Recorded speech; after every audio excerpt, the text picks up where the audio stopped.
Thank you for the brief introduction. Especially thank you, Dr. Varagunan, for moderating, as well as Mr. Niranjan for organizing this event. And I'm indeed very happy about to talk about this. And let me share the events of this my presentation, and hope you will get the real idea about this. But I'm going to talk about COVID-19 and family farming. This is very interesting topic that we are in discussion. Let me take you there. COVID-19, the pandemic, and we are under the lockdown for nearly 2 months. Producers side, of course, there are a lot of issues we brought out. One is the prioritized issue is the marketing. There's no organized marketing in this area because of the lockdown. Everything is standstill. So where the farmers were suffering because of their producers in the field, they couldn't able to even market it. Most of the products are perishable, and there's no proper storage for them. So they didn't have any plan to keep their perishable, whether vegetables or even the fruit crops, and they couldn't able to market. So all were started spoiling. At the field itself, now even at the harvest stage, some are harvested. So no other way. They had to go and bury into the soil. So it's a very, very, very difficult scenario. Anyone look at the producer side because they are giving the food for us. Of course, there are some of the vendors, they started moving towards these farmer fields, but they demand very low price because there is no awareness about what could be the price in that particular day or the market price. So farmers, they struggled a lot. They are unaware about the market price, and even their cultivation also affected because there's no laborers because all were confined to the households. So finding laborers become an issue, and this scenario lead them in a very, very, very huge problem of their financial crisis. There's no value addition, there's no proper plan on that, and a large amount of harvest.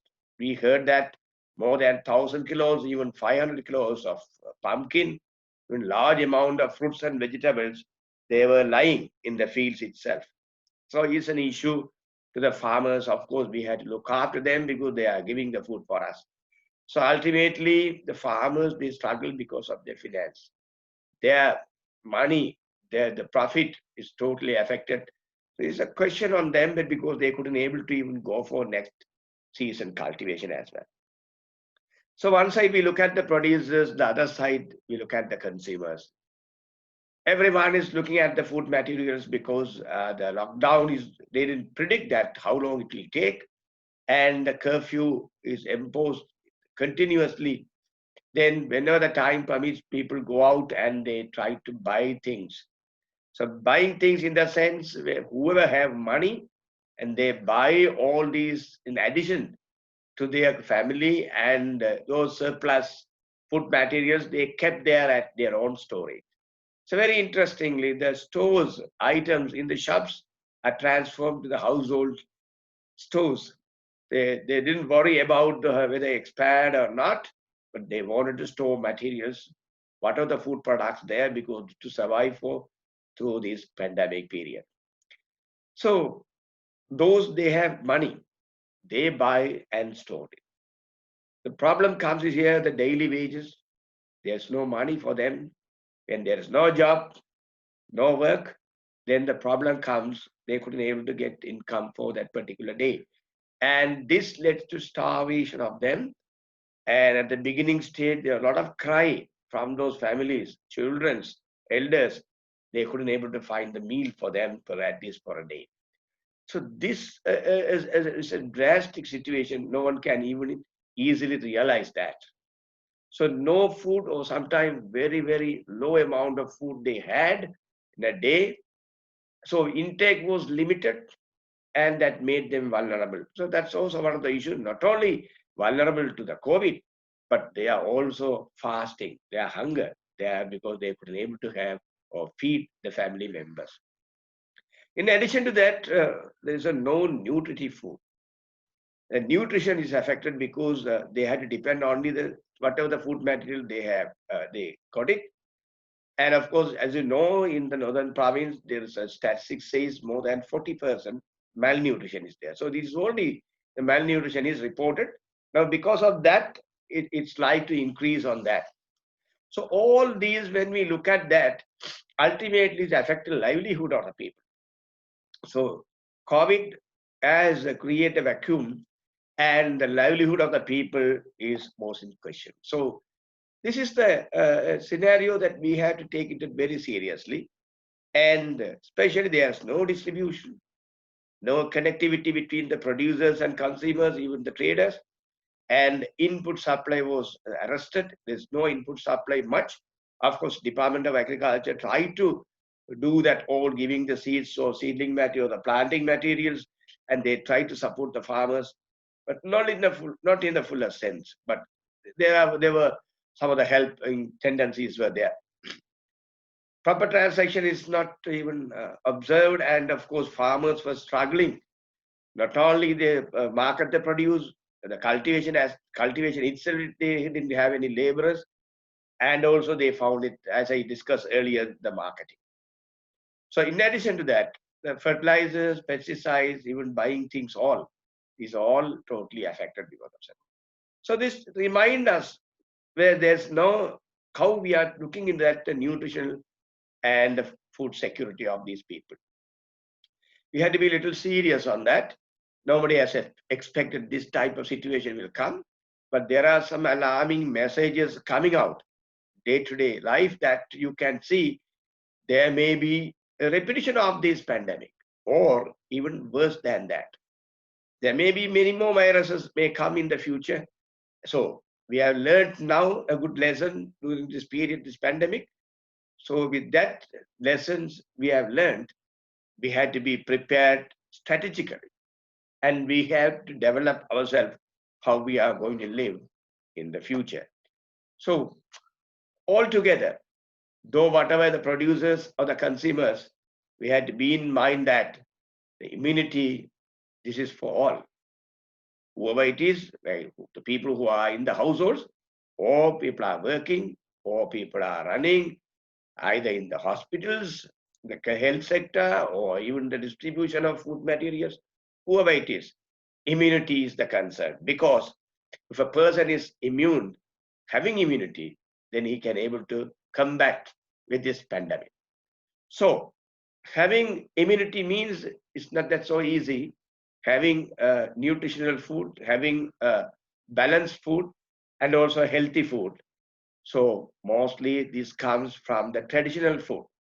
So looking at in a very holistic perspective, the United Nations Action Plan, this was there at the promotion of the family farming.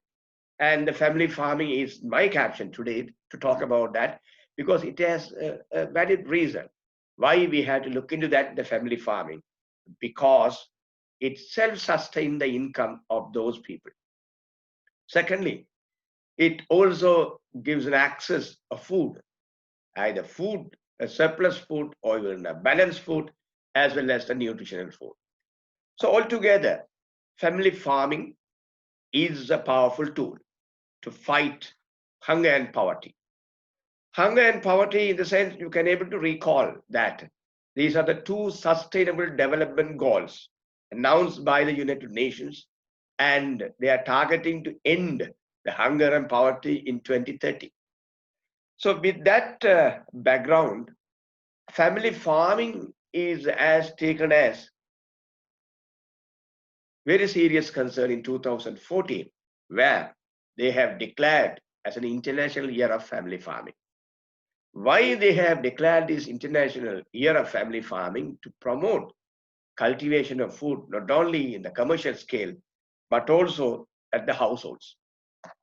And because of the success, acceptance of these people, and the success they have got in introducing these home gardens, or even the little larger scale, and that was able to boost the production, especially sort of organic production, and people able to balance themselves, having a balanced diet. So with that background, they have declared 2019 to 2028, this 10-year period, as a decade of family farming. So 2019, it was introduced, and surprisingly, this concept completely matches with this pandemic. And family farming is the means of a good answer for this combating this pandemic when we have our own crops, a healthy crop, and if you have a balanced food and a nutritive food, all these that helps to build up the immunity among the people. So family farming in total, in a small way, is a concept of gardening. Either we are doing in a small scale or we are going for a commercial scale. If it is a small scale in the family farming, that is for the gardening, where initially the institutions have been given boost to cultivate crops, whatever the space available, to give message people who are visiting those institutions, whatever the institutions, either government institutions or even a non-state institutions, they have gardening there where they try to grow crops. So that message is taken by the people to their households. In addition to that, this also was introduced in the schools, and where the children who are studying there, they involved in developing gardening. Very good example I can quote here.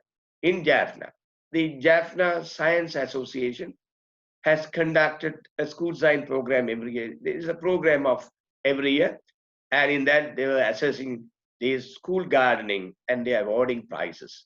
This was there for the last 10 years with that Jaffna Science Association agenda. So where the students are given access and students are encouraged at the school itself, learn by doing and to build up a gardening there. And that message they take up to their household and they promote home gardening. So this, even though the parents are not much aware about this, but the children take this message from the schools since they are doing by practicing there. So they take the message there. Even they take the seeds or seedlings or even the planting materials, they plant their household itself. So that is a real idea there. All these gardening concepts are built in. So in a scale, when you see all these institutional or school gardening or the home gardening, the ultimate target is that people have to join together and work. So that's the idea about this active participation. And there's a diversity of the food. People can able to have different food materials for them. They want the fiber material or even the protein or even any kind of fruits or vegetables they can able to have if they start growing there. And that has to be a balanced food as well as a nutritive food. As I mentioned at the beginning, to develop immunity, we need to conserve on this all. Well, home gardens, though we talk about that, is a very, very simple concept. Of course, in Jaffna, initially, the home garden means only growing ornamental crops. But now the understanding is changing now. People do really understand that home gardens have a lot of inputs inside. There's availability of food, of course, they are self-growing, and they can have their own harvest. And of course, as I discussed, there's a diversity of food, of course, to combat with the malnutrition or even undernutrition. This is even a serious concern. And especially they can generate income.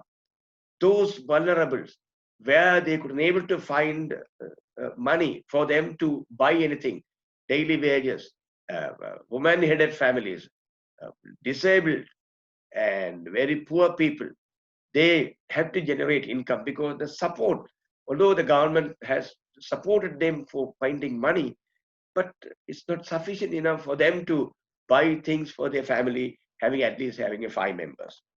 In addition to that, diversifying the plants, that gives actually with the planting of the trees.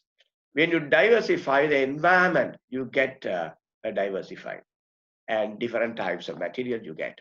There's a very interesting information regarding diversifying the environment.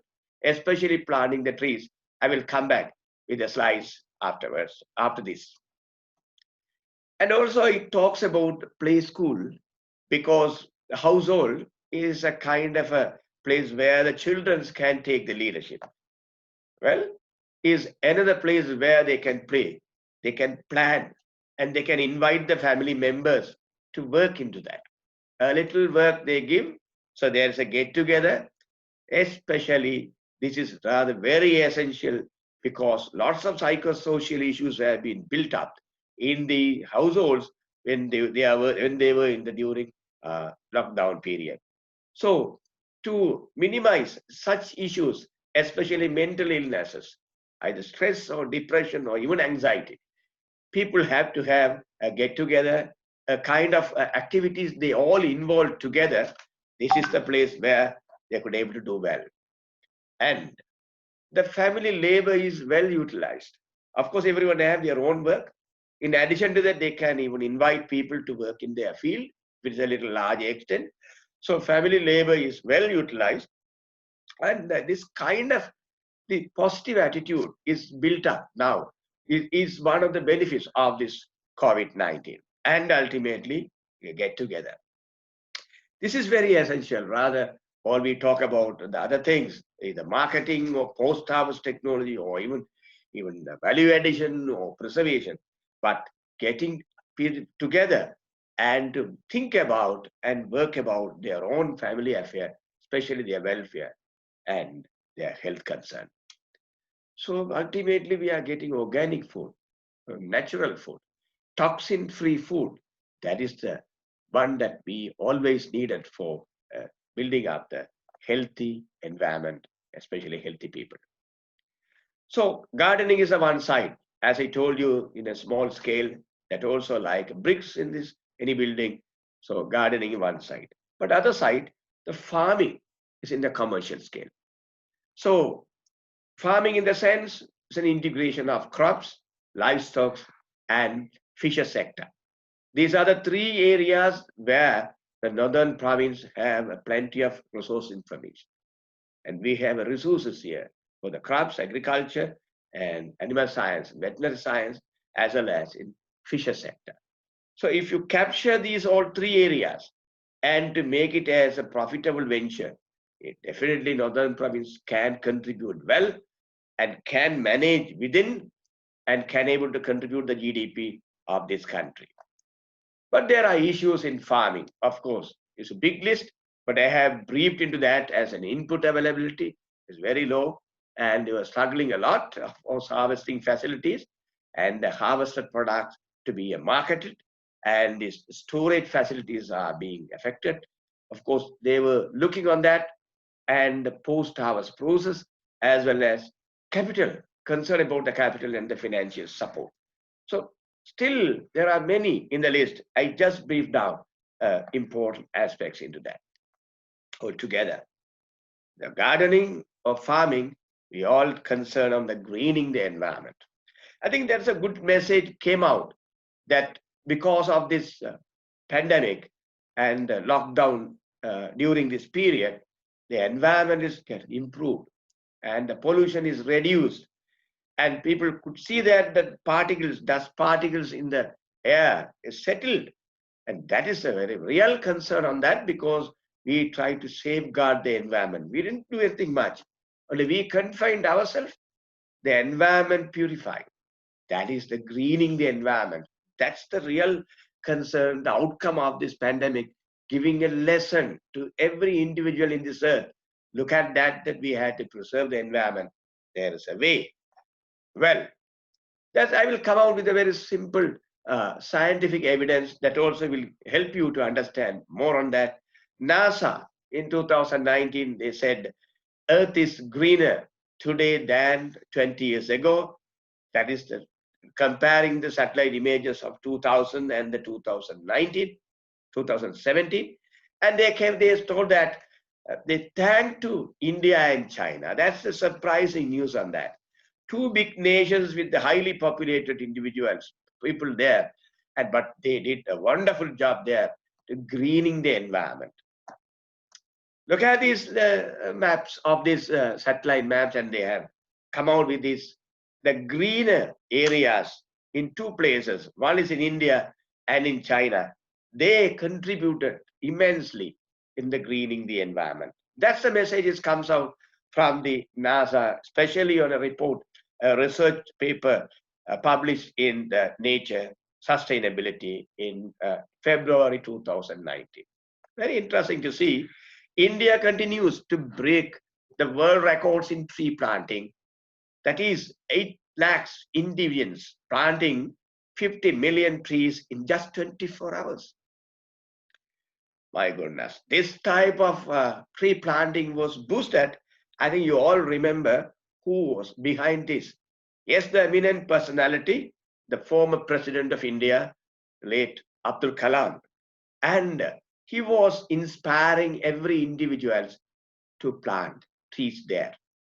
So because of that, a lot of missions have been developed and started planting the trees in India. So if you look at that, the results of the findings, the China accounts 25% of the global net increase in the leaf area, with only 6.6% of global vegetated area. Otherwise, in greening, China, 42% from the forest. So they have promoted establishing the forest cover in those areas. Of course, 32% from the croplands. But in India, 82% from the croplands. These are the difference between these two countries. And with minor contribution from forest, 4.4%. This gives a clear message on that. In India, 82% from the croplands means they have introduced a newer technique in agriculture, that is the agroforestry. And agroforestry is very, very meaningful. That gives a multifunctional agriculture system. So strategically, technologically, we had to change ourselves to combat a similar incidence of COVID, where now agroforestry is promoted in a very huge extent in India.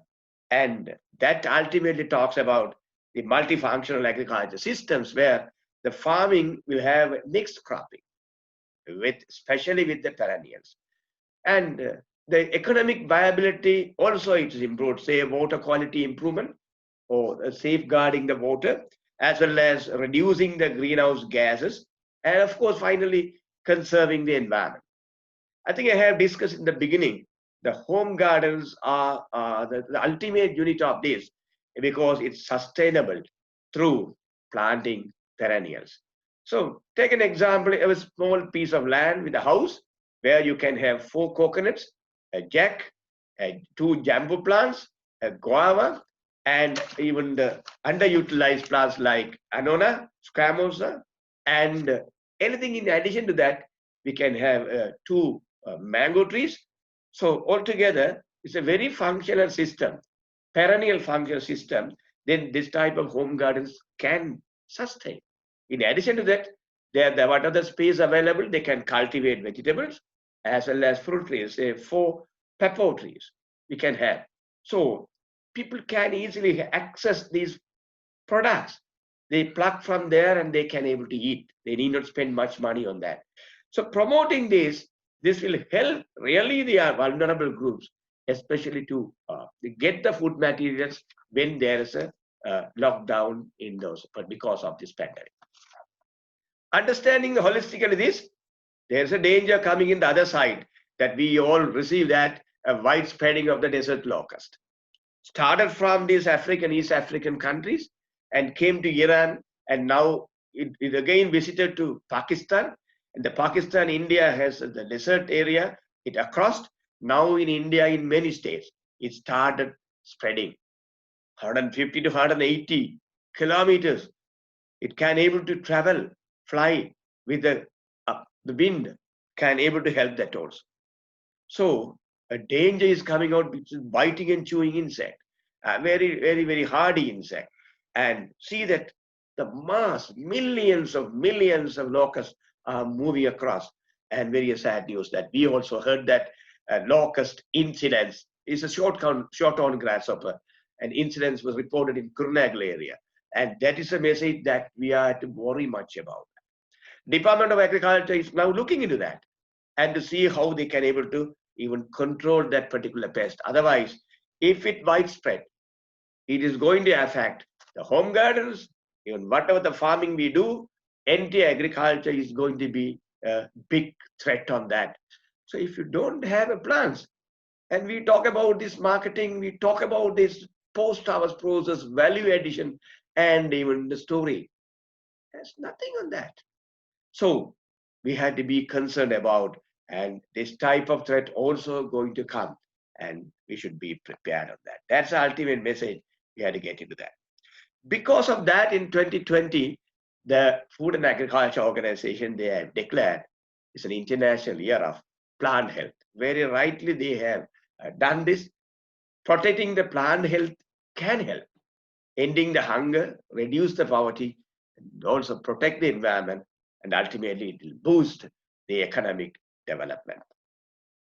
Oh, looking on that other side to control these all pests and diseases, because since the cost of cultivation counts on this pest and disease management, where the biorationals or bioagents have to be focused on that. We have to strengthen these biopesticides and biofertilizers to produce at least organic products, but we need products in the commercial scale, and that should be a certified product as well. Quality testing as well as ultimately the farmers should accept. My concern is that these all productive units, testing laboratories, have to be in the provincial level. And because of the lockdown, you could have noticed that district is closed, province is closed. So from one province to another province, there's no access.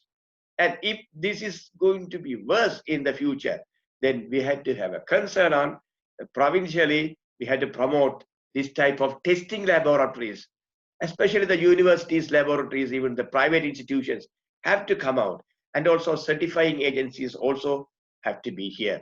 That should certify, because when you take the products to the international market, we need to have certification, and the quality is the concern.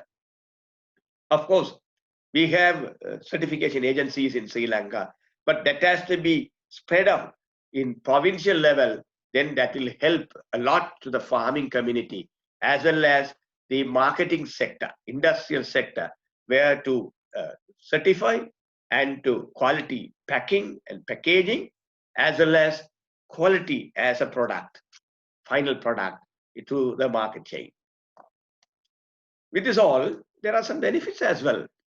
Very interestingly, you could see that families, they got together and they had time to realize growing plants at household, plan themselves, and this all helped. Apart from that, there are incidences where the psychosocial conflicts or even the issues were cropped up, but in general, families were happy about and to work together. And the mobile network helped for their food transaction. That was very interesting on that.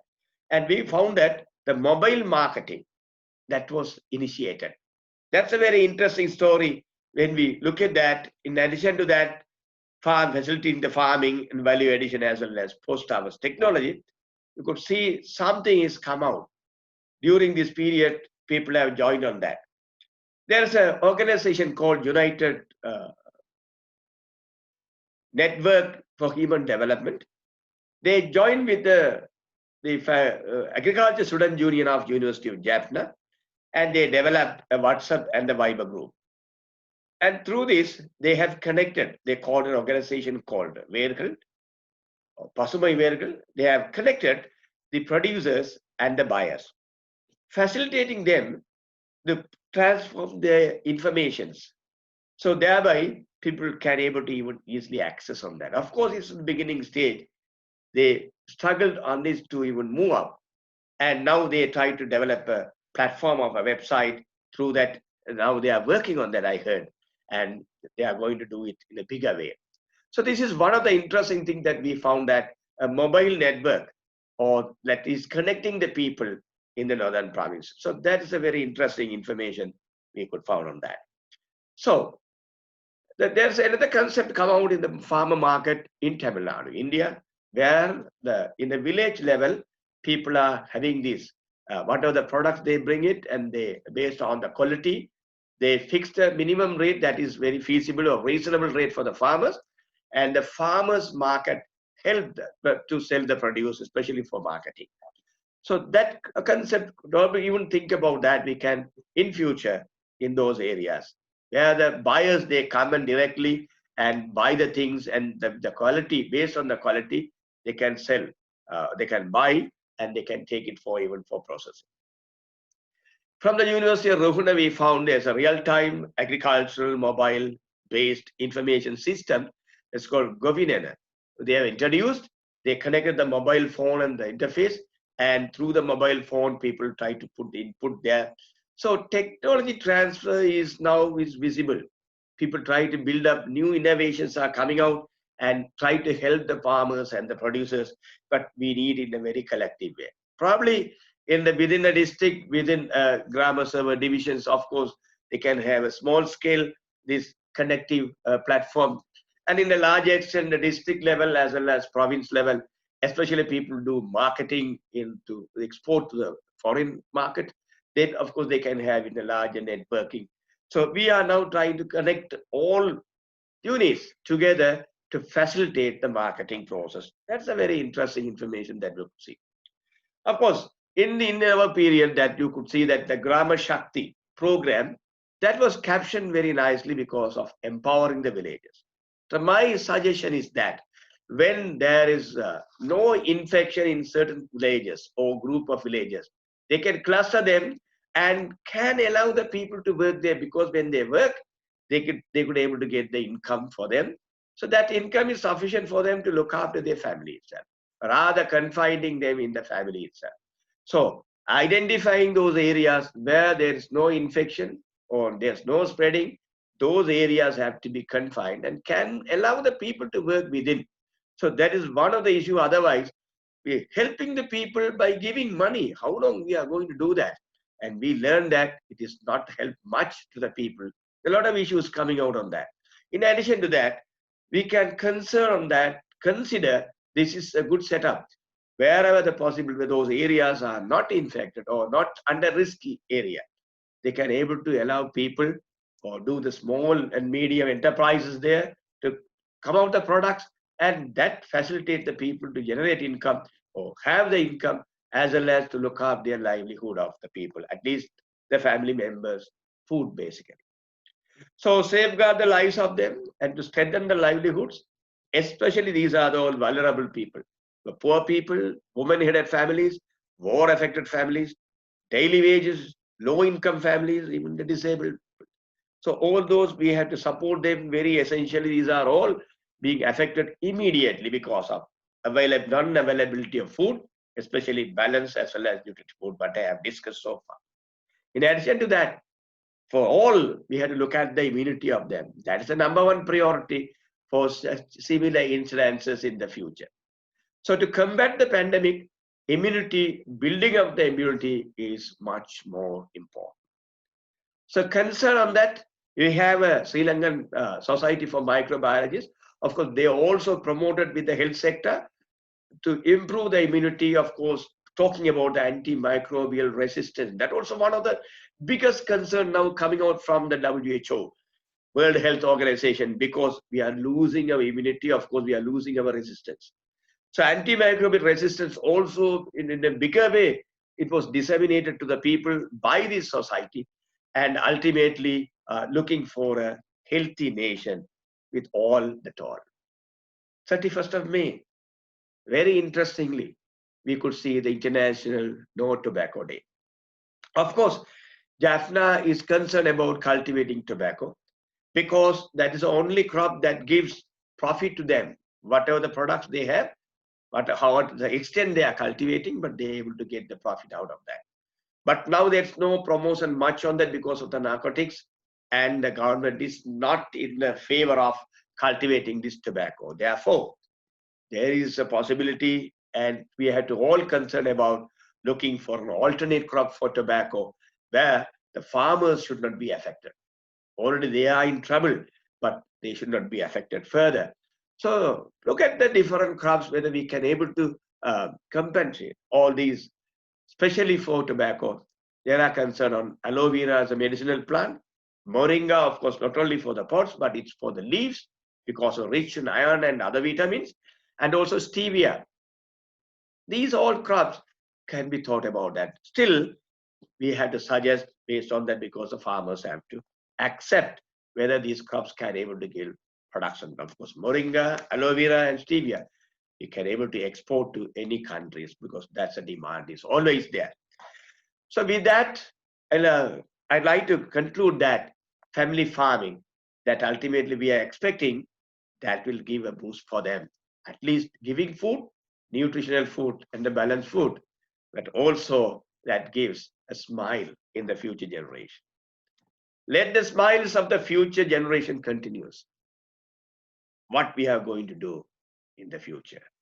So with this question, I think thank you very much for all for listening and keep yourself still safe, family safe and secure. Thank you very much.